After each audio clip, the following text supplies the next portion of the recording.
mentioned in the press conference that you got a very warm reception at the workouts. Can you talk about that a little? Because a lot of people think you're coming in here like an enemy. I don't know if the people here think I'm coming in here like an enemy as much as the people back in the States think I'm coming in here like an enemy. I think with some of the stuff that H.E.A.T has said about the Brazilian people in general, I think they kind of expected like that reception, not just for him, but for any American fighter in general that gets down here. And I think that the atmosphere in the arena that night may be a little bit different, but this is one of those cultures where the fighting is kind of ingrained in the culture a little bit, and they respect good fights and people with big heart and all that kind of stuff. So regardless of whether they like Wanderlei more than me or whatever, at the end of the night they're going to respect a good fight, and I think that's part of the reason why I got a great reception down there. I think so too, and I think that you are well liked for stepping up to the challenge and giving them a fight that people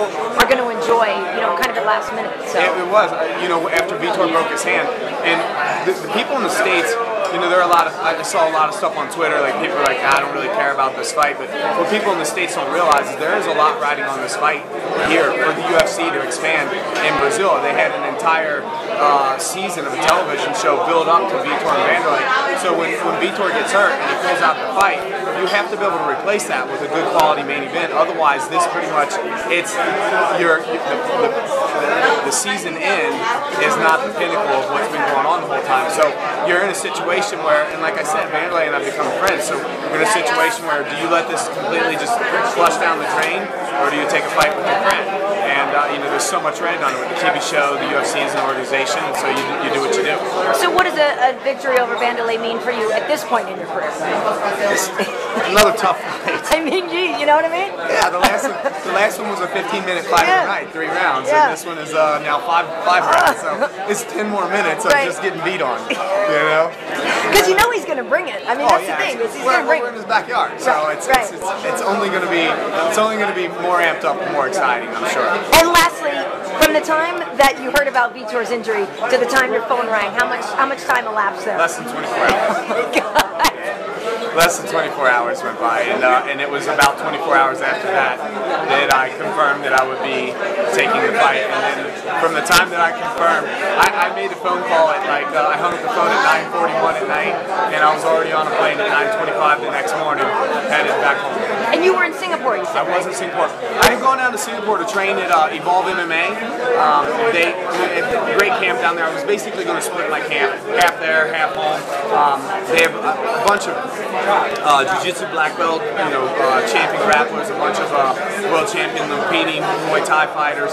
So I had great instruction while I was down there. But and the school is great. But I also had access to Sanchal and Wushu fighters while I was down there to practice with. So that was the thinking, and it was great. I mean, I had guys that were giving me a great look for Cung. I was really happy with the way the camp was going for his prep. But then just once the fight was switched, coming home, I needed to get back home, get my time zone back, because this is only an hour difference from the East Coast. I was completely on the opposite side of the earth in Singapore, exactly 12-hour difference. So I had to get home, start working with my camp, with Neil and Rob, my coaches, and George couldn't be here for the fight, but working with those guys and just getting everything ready. I lied. This is the last question. Ironically enough, you were probably watching Wanderlei and Cung's fight to prep for Cung. Then you swapped it around and watched the strategy against Vandy. Yeah, exactly. It's it's crazy because you're watching the fight and as I'm watching it, you're looking at it from Cung's perspective, and I was really kind of surprised at first how timid Wanderlei was. Like, he was playing a very conservative game. But then I kind of get it with a guy like Cung. After I had trained that style for a while, you have to be patient and make sure that you're picking your shots right. And then and you start looking at it from Wanderlei's side. He actually did a really good job with his game plan in that fight. All right, well, Rich, thanks for stepping up. See you in the octagon. Once again. That's great.